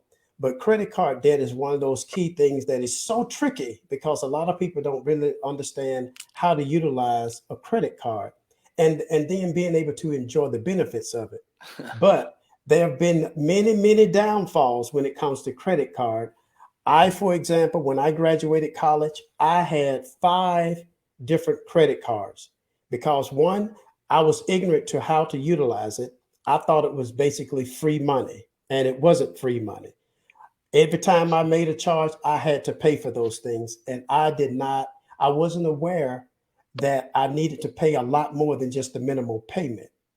I needed to pay those things off before the end of the billing cycle, so I won't be charged any interest charges. So those are just some of the things that, as a single person who's looking to be married, this is how you can prepare yourself before entering marriage. Any way you can reduce and minimize any baggage, especially financial baggage, coming into a relationship, do those things. And then once you do get married, and even before you get married, it's important to sit down and be transparent with each other. If you are not a good manager of money, let your future partner know that. If you are good with money, let your financial partner know that. Because you can also learn from each other, but you can also learn together. That's right. Thank you so much, Lionel. So it means that we need to prepare ourselves by looking at whatever credit card history that we have. Try to clear them. Sit with your future partner. Be transparent, whether you are able to manage money well or not. Each of you should tell each other and also help yourself right there. Okay, so Sammy, let's get right back to our kids. So a parent wants to start teaching the kids how to be financially literate or teach them some money lessons. Where do they start from? You start with saving. That's my number one suggestion. You want to execute the basics. Even as adults, that will take you a long ways and help you achieve, quite a bit of success. If you're not executing the basics, everything that you're building is at risk. So you just think of it as building on lessons, just like you would in school. So what I think are for the core money lessons are, and you want to make all of these a habit. You want to make them automatic. You want to make them systematic. They should be built right into your budget. Your budget is a plan. Think of it as a plan. So you want to have saving. You want to have earning. You want to have spending smart. Spending smart. Not just spending. Spending smart. Spending smart means spending less than what you earn. You want to have a message on giving. For us, those are the four, what I would call core foundational topics. And then you build from there. Investing. There's a lot of other lessons, goal setting, planning, compound interest, basic banking, things of that nature. But to me, for kids, and I've thought a lot about this, you want to start with saving, and it's something you can do with babies. And I'll give you an example. You have a baby, they're sitting in their high stool, they're just staring at you, making, funny noises, smiling, crying, doing whatever they're doing. And remember, a part of what they're doing is they're watching you. Okay? Humans are visual creatures, and they also have this audio. So you might take a transparent jar or even a glass, an open glass, and drop a penny in there and shake it up and do a little saving deposit dance and say, the Shipmans were savers. And then you give yourself a little circle round of applause. Okay? That's a step. That's a step. And you're communicating, you're celebrating a joy. We're savers. And then when you're ready, we're wealth builders, all right? We're building our wealth step by step, penny by penny. When they're ready, drop a nickel in there, drop a quarter, shake it up. Bring a joy to achieving your financial freedom, your financial security, your financial stability. That's what having execution of good financial fundamentals means. So that's where I think you start. In terms of lessons, but now that you have me on this, I'm going to go back to something Lionel's been talking about, and this actually might be even a little bit before that, is have this conversation between partners, write down what your basic money philosophies, I'm going to call them philosophies or ideas on money are, on those four topics, or other ones if you order them in a different way that I'm describing. And what are they? What are they? Put them on paper, share them with your partner, see if you agree, and then start writing them in simple, short sentences that you can repeat, just like the example I gave you. The Rennicks, we're savers. All right, we're savers. We love to save so we can go on trips, so we can buy the things we want and we need when we want and need them. To me, that's financial success. Whether you have $1,000 or a billion, trillion, gazillion dollars, if you can control more of your time, to me, time is the most important and limited resource. If you can have more control over your time, and that's what making good financial decisions consistently, day in, day out will do for you. It'll bring you more, that's financial freedom, security, and all that stuff. So write down what your thinking is, and then start communicating it, and just try and be as consistent as you can. It's not rocket science. Let me just say, if you start speaking about money consciously, all right, you're always unconsciously talking about it. That's part of the challenge for kids. But if you start consciously talking about it, it's just like watering the grass, all right? Your grass will grow, okay? And then the more you start bringing precision, competency to it, the more it's going to grow in the way that you want it to grow. And hopefully that results in your children, you know, being able to be more financially capable, being able to live more of their financial dreams, being able to or achieve more of their dreams, and have the freedom, stability, and success. That, to me, that's what I mean. That's what it's all about. Is you want kids to, you know, be able themselves, capable to achieve what it is they're shooting for, to at least have that capability, that chance. And that's part of what financial, you know, I'm going to call it capability, but financial literacy leads potentially to financial capability. You have the knowledge, that's the literacy. Now are you executing and acting on it so you can live the type of life you want? All right. That is very great. So parents, it starts with saving when it comes to the kids. Now, maybe Prince, you are more into the teens, and if let's say a parent misses the chance to start when the child was under, say, 5 years or 8 years, with the teens, if a parent wants to start a money conversation, where should they start? First place, I think, is a teenager. Every teenager should, the parent, if they have, like Stacey mentioned earlier, you don't want to pass down negative financial literacy to your kids, right? So if you have good credit, and if you have learned how to utilize credit and things like that, one of the first things you should do for a teenager, add them as an authorized user to your credit card, right? So add them as an authorized user to your credit card, and start letting them use the credit card under your guidance, because you can turn it off at any time because they're under your credit card, and they can start benefiting from your good credit habits. So at the age of 15, 13, 14, 15, they could be an authorized user on your credit. Like, you know, my son, he's 9 years old, and he's been on my credit card now for, I don't know, maybe a year. So if he was 14 or 13, start using them now, so they can start building that credit with you, and you can start monitoring that with them.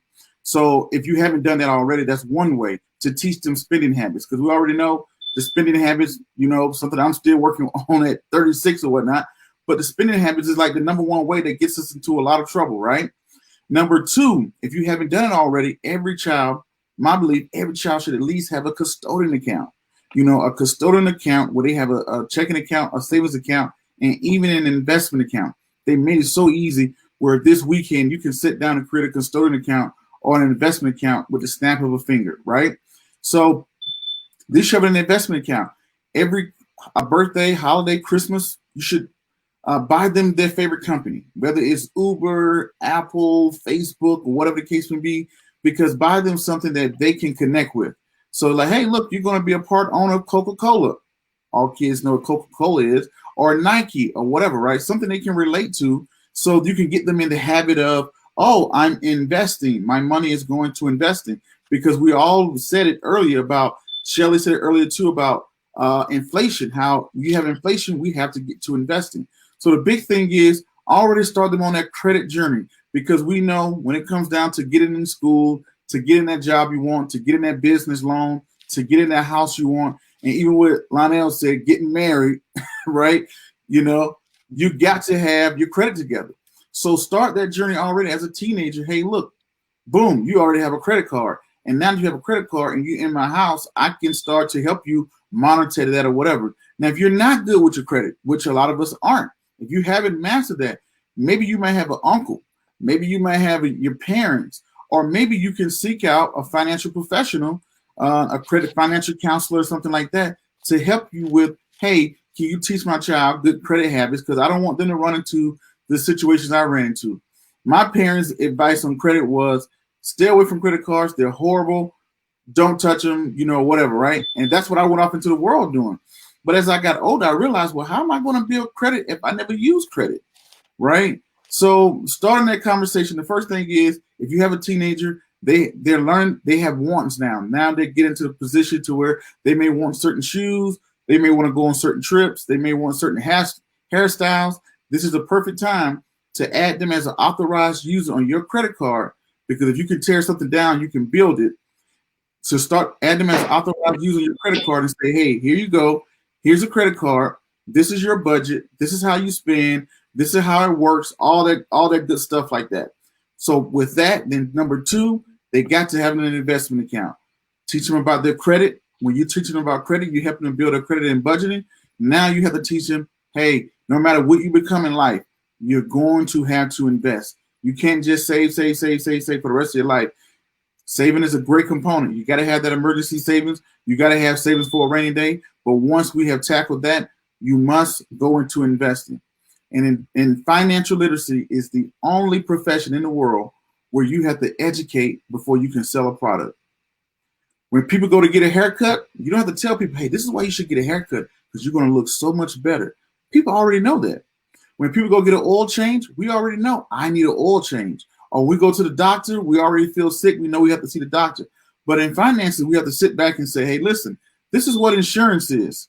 You got to have, like Stacey was saying earlier, that's great, but you have to coach them you have to explain to them and educate them on what insurance is, or what investing is, or what credit is, before you even can get them to even worry about selling a product. Any other profession, everybody already knows what it is. They already know what they're walking into. But the financial industry, you have to do financial literacy attached to your company, because most people don't even know why you are important. They don't even know why they should do this.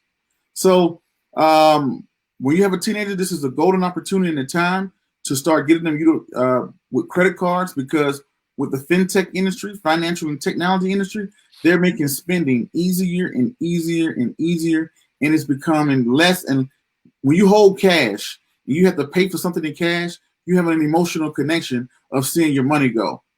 Like my son, he's 9 years old. He has my granddad gave him some money. If I went to his room and took that money, he would lose his mind. Where's my money? Where's my money? Right? But if I went into his account, he wouldn't even know. He wouldn't even care. He doesn't have that emotional connection. So in the financial technology industry, everything is streamlined, but it's taking away the emotional connection to we don't even know and realize what we're spending, because all we got to do is swipe a card, worry about it 2-3 months from now. We don't even know where it came from. Hey, if you don't have it in your checking account, don't worry about it. We'll let you go negative. We'll give you a line of credit for your checking account. Oh, if you don't have a line of credit for your checking account, oh, we got a credit card. Oh, you don't have a credit card? Well, we have a store credit card, right? So there's so many ways to take away the emotional connection and to get us into something to where we see that toy or whatever the case we want, and we can just have it now. They'll make any way possible for us to have it now and not to feel the ramifications that's going to come later. So great opportunity for kids. Start teaching them credit if they're a teenager, and make sure they have a custodian account, and start teaching them the concept of investing. All right. That is so awesome and insightful. So it means that we have to start with them through credit card, and you eventually help them to understand spending. So I think there's a question, and that person's question is very similar to what I have here. So I want Sheila to take this one. She's trying to ask whether you can stick to a budget. So Sheila, I know Stacey has answered some of them in there, but Stacey, you are going to also treat that for us after Sheila has answered it. So Sheila, can we stick to a budget?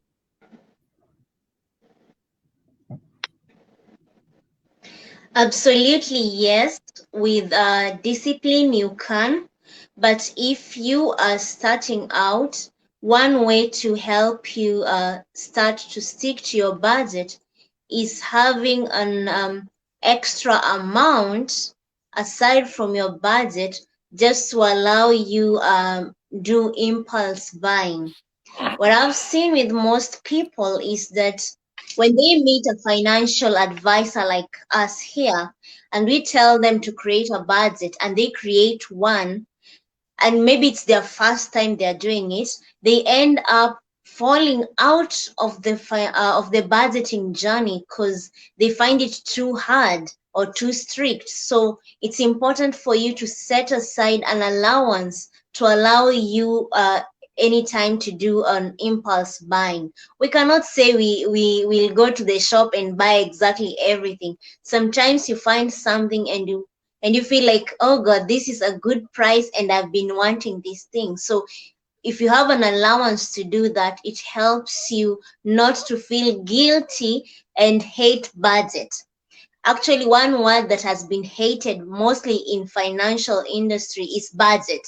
You mention budget, everyone, their face turns to something else. But when we introduce having an allowance in your budget to allow you to do impulse buying as you get along to be disciplined, then it makes money conversations to be easy.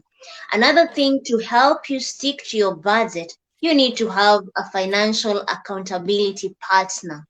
Now, this doesn't mean you have a romantic relationship with a person, but having a financial accountability partner allows you to stick to what your financial goals are, as well as stick to your budget. When you have a financial accountability partner, they will call you out at times, like when you want to go overboard. Maybe it's your birthday or maybe it's your friend's event and you want to spoil them really much. Then your accountability partner can tell you, but you told me this month your budget should be up to this much.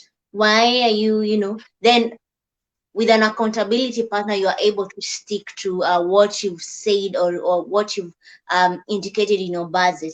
And the last one is, as Prince said, it's important to focus on securing our emotional connection with money. What I usually advise my clients, especially when you're starting out in budgeting, do what we call envelope budgeting, whereby you're using hard cash more than just swiping the card.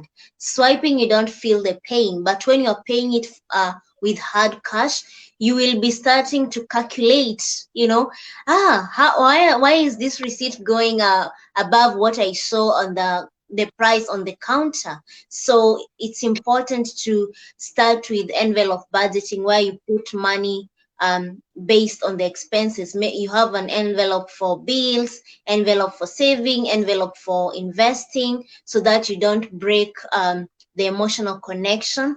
And lastly, let's avoid mental budgeting or mental accounting. A lot of people, when you ask them, do you have a budget? Have you ever done a budget? Oh yeah. Where? In my head. Well, you might do it at first, but trust me, our mind is a powerhouse. There's a lot of things that goes in it.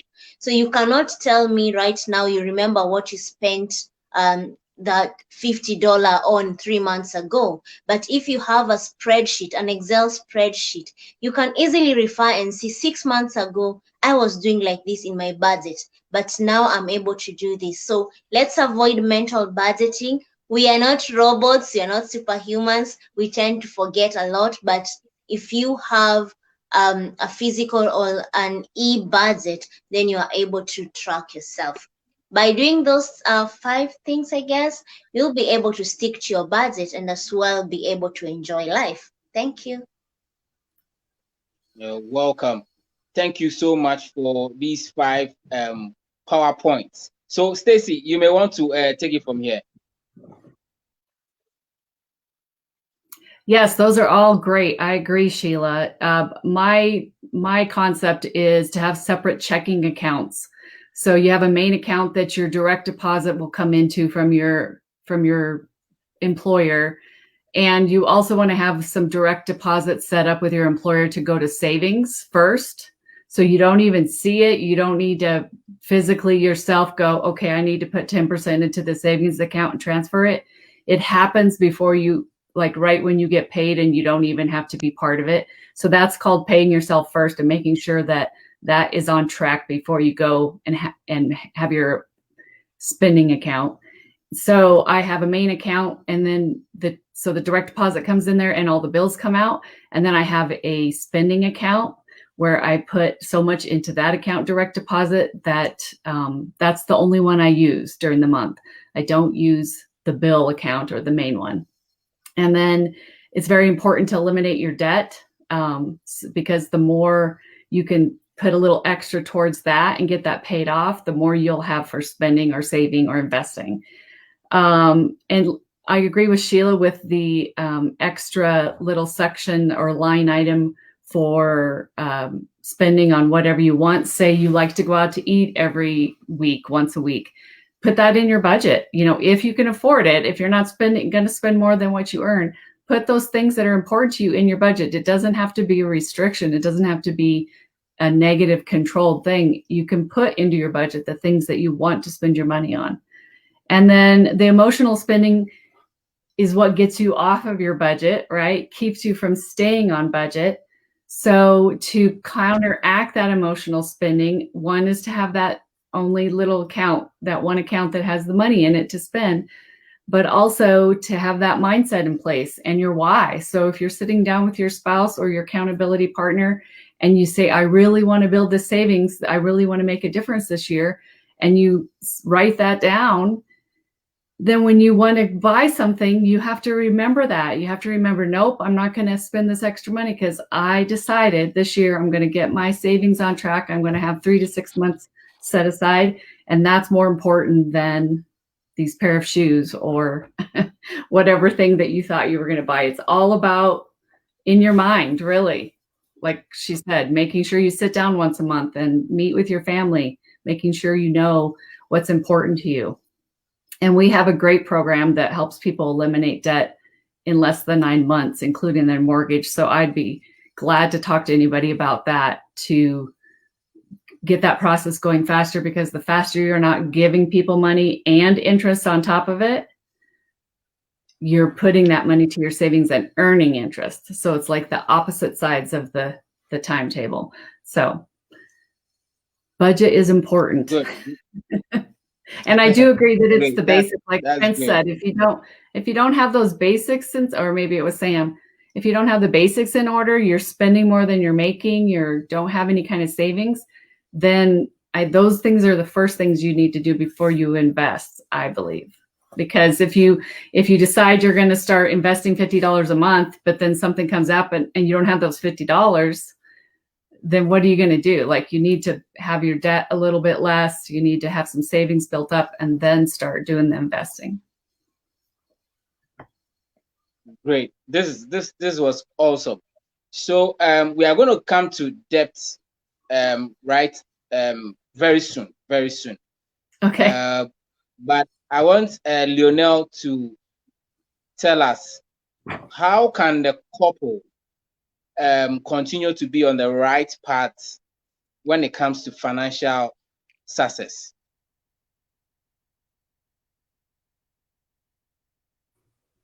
You got to hit the mute button first. I would say defining your roles and your responsibilities. That is key with couples and with their finances. For example, here in my household, we call our financial household, we call it Shipman Enterprises. I am the CEO, I'm the chairman of the board. My wife is the CEO. So we both have roles and responsibilities. For instance, my wife takes care of writing the bills, making sure that our bills are paid on a month-by-month basis, all of our expenses. My job is to verify and confirm that the amounts on the statements are correct. I take care of the investment side for our household and retirement. My wife takes care of the budgeting aspect. Now, remember what I said even early at the beginning of the summit here. We have a powwow meeting. Part of that powwow meeting is to come together. She tells me about the budget. I tell her about the retirement. She tells me about how our spending, how we're doing in our spending every month. And so we are both on the same page of where we are financially when it comes to budgeting. But like I said, those key things is defining your role and your responsibilities within your marriage regarding your finances. One big problem area that I have seen, and I believe it is documented based upon the reason why a number of marriages end up in divorce, is because of financial disagreement or financial problems. That's where the communication piece plays a whole big part. When you can effectively communicate and you can define your roles and responsibilities, it actually reduces that stress or strain on that couple from a financial perspective. In addition to effectively communicating to each other, it builds trust. When we communicate to each other what our roles and responsibilities are, we're able to hold each other accountable. So that means that I'm responsible to her and she's responsible to me. If we make that as a partnership, that we're both are in it together. If we lose, we lose. It's not she losing or I'm losing. If we win, we win. She's winning and I'm winning. If we keep that in mind regarding our finances, regarding budgeting, that we're no longer, I use the example, we're no longer playing a singles tennis match. We're playing doubles. So if I'm not guarding the front court, then I am neglecting my role and responsibility, and vice versa with my wife. But when we can play it together, we can become a dominant force regarding our finances.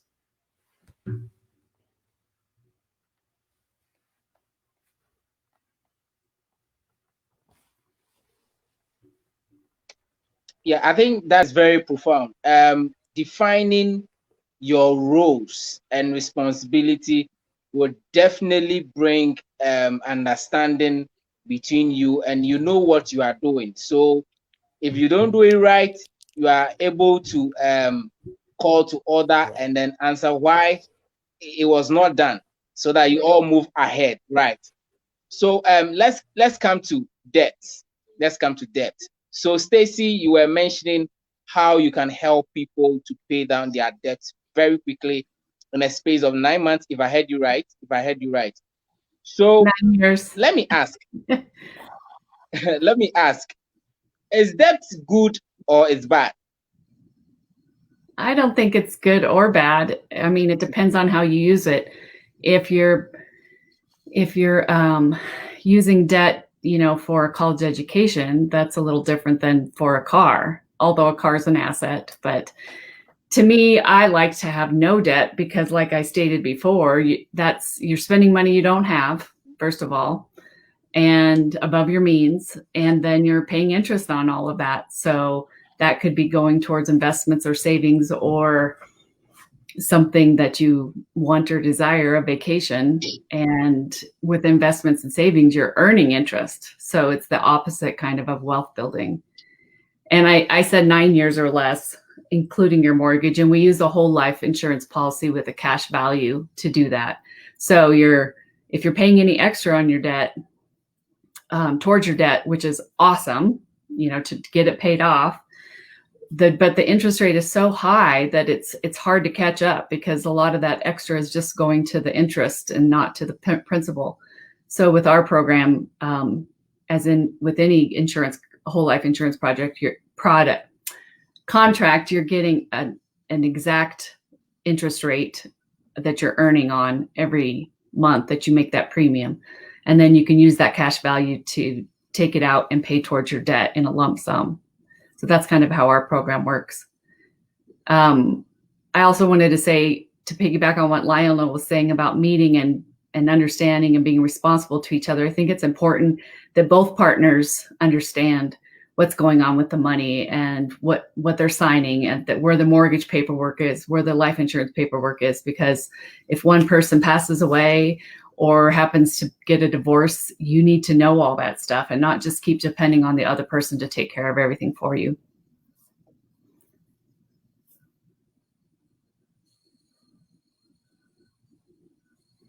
I can't hear you. You're on mute, Benjamin. There you go. Sorry. That's okay. So, do you really have to get, or let me say, do you have to have a debt level when it comes to financial success? Because some people are saying that your debt level should be up to, say, 40% of your income or 30% of your income. Do we have a rule of thumb when it comes to debt like that? I don't. I think it should be zero. I mean, especially when you're getting ready to retire or close to retirement, you don't want to be paying debt from your retirement income. That's just, you want to retire, not worry about stuff, and have the freedom to travel and use that money for wherever you want. So why would you want to be paying off your house and your car still with your retirement amount? And you can't save as much for retirement if you're paying towards debt.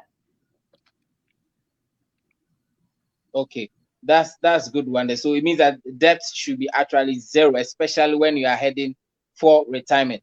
Yes. Lionel, would you want to add something to that? Yeah, I would say this as a rule of thumb. I would advise people, especially when you're acquiring debt, I would recommend don't exceed 30, a maximum maybe of 35% of your income. When I was a commercial banker and worked with retail as well as commercial clients, we had a debt to income threshold, and you did not want to exceed that threshold. So any way you can minimize that and keep it below 30, sometimes 30%, depending upon your gross versus your net income. I would say conservatively stay below 30%. And every year you want that percentage to drop until you get to that 0%, as Stacey is mentioning now. But never put yourself in a bad predicament where your debt to income ratio is high. That is not a good thing. You want a good high credit score, but you don't want a high debt to income ratio. I always want to keep that low. Like I said, have a threshold, maybe a stopping point of maybe 30%. And every year you're paying off that debt. So that 30% should be decreasing until that debt is paid off and you're at a 0% as you head toward retirement. That's great. So it should be low, and as a rule of thumb, it should be below 30%. So audience, we are wrapping up. We want to thank you for joining us, each and every person who was online watching us from Moneyread Business and Finance page. And this is going to be our last program for the year. And in 2021, we are going to bring you a lot more seminars and webinars like this to help you in your financial life. Because in 2021, we at Moneyread are looking forward to walk in the corridors of financial success going forward. So we are going to bring you more of this. Stay tuned. And then before we end it completely, maybe Sammy will have to take it first. Sammy, I want you to tell us about what you do and how people can also get access to you. All right. Well, thank you, Benjamin. Thank you for a wonderful event. Thank everyone out there for investing their time and energy as a part of this webinar. I'm at sammyrabbit.com, and we're on a mission to make it easy to have conversations with kids about money, regardless if you're a parent, you're a teacher, you're a trainer, you're a teenager. We like people talking smartly about money, specifically focused on the habits that are going to help kids and adults achieve more financial success. And for us, financial success is more financial freedom, financial security, and financial stability. We want you to be able to get what you want and what you need when you want it and need it. So we've created a lot of tools that make it easy and fun. You know, like music, for example. We have a song we've sung all over the world. It's called Get in the Habit. Get in the habit, like Sammy Rabbit, saving money all the time. You can do it. Now get to it. From every dollar, save a dime. So we're at sammyrabbit.com. Happy holidays. Merry Christmas. Everybody have a Sammy-rific day. Thank you. Thank you so much, Sammy. So we are going to check you out on your webpage and all the social media. We're going to follow you right there and then know how to do that Sammy-rific stuff, you know. So, Thank you, Benjamin. Lionel, maybe quickly talk to us about your 2 books and then how we can get access to you and even buy from you. Okay, great. Thank you. First of all, thank you, Benjamin, for the invite. All of guests now, Prince, of course, Sammy. Sam and I go way back for some years, so always good to be here with Sammy. Stacey, it's been great getting to know you, talking with you. Of course, Sheila and I, we've actually been on each other's programs. So thank you so much for this opportunity. And thank you all who were listening in and seeing us today. Yes, I've been blessed to be able to write my very first book. It is called Sacred Vows, The Knot or Not, the KNOT or the NOT. It is a relationship communication book designed for couples, either engaged or married couples. It touches on 4 different topics: family, finance, lifestyle, and sex and intimacy. It's a great tool to ignite that conversation on a variety of different topics that all couples should be talking about. It's a great book. You can get it directly on Amazon, or if you reach out to me at shipmanconsulting.com and click on the Contact Us page, and we can make arrangements so you can get an autographed copy of the book. I also have my very first personal finance book that I had published at the beginning of the year. It is called Money Responsibly.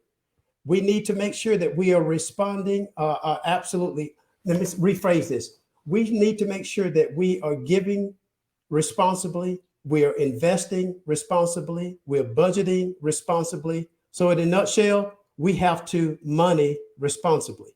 This book is a great book to unlock where your mindset was set with understanding money and how you can change or make changes with your money behavior going forward. It touches on the practical as well, the debt management, the budgeting, and the managing your credit. And it also has some great money saving tips in it as well. You can get the book on Amazon as well. But if you go to my website at shipmanconsulting.com, click on the Contact Us page, and we can get an autographed copy for you as well.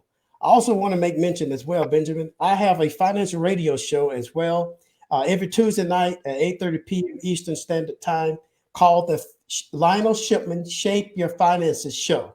So definitely check that out. If you want to reach out to me, go to my website, or as I tell people all the time, if you type in Lionel Shipman in your Google or any type of browser, you're going to be able to catch me on Instagram, Facebook, Twitter, LinkedIn. I actually have a YouTube channel as well. But I just want to say thank you so much again, Benjamin, for this opportunity. And I hope everybody got a lot of information out of it. I learned a lot from all of you. So thank you. Merry Christmas and have a blessed New Year. Thank you so much, Lionel Shipman.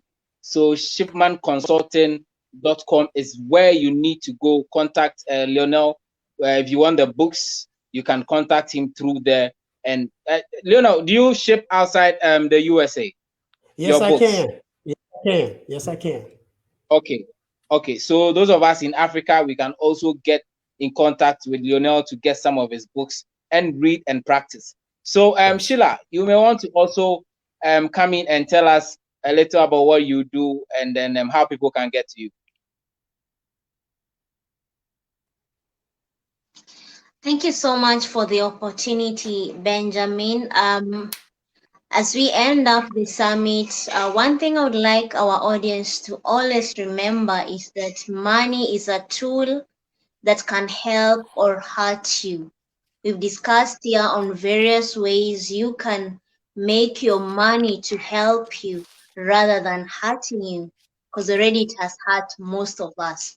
So if you'd like to contact me, I'm the founder of Financial Wellness Center, whereby you can find us through the Facebook page under the same name. You can follow me on Instagram at Financial Wellness Center, as well as check out my YouTube channel, Financial Wellness with Sheila Mboga, where we have done quite a number of videos, as well as invited maybe 50% of the guests here who have come to share with us their knowledge. So with that said, I'm always reachable. You can always send me a direct message on any social media platform, and I'll be more than happy to answer, as well as spread the good vibes. Thank you.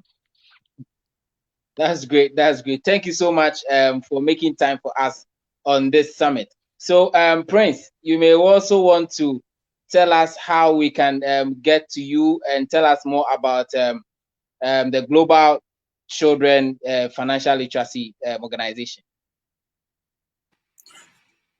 Yes. First of all, thank you, Benjamin, for having me on. Lionel, it was nice meeting you. Sammy, Stacey, and Sheila, it was nice meeting everybody. I definitely enjoyed my time. I'm pretty easy to find. I'm on pretty much, I think I followed everybody that's in this panel here. Make sure I send everybody a request. So I'm on YouTube, Facebook, Instagram. I'm a podcaster, The Investor Show. I've written 3 children's books. Wesley Learns to Invest, Wesley Learns About Credit, and Wesley Learns About Insurance.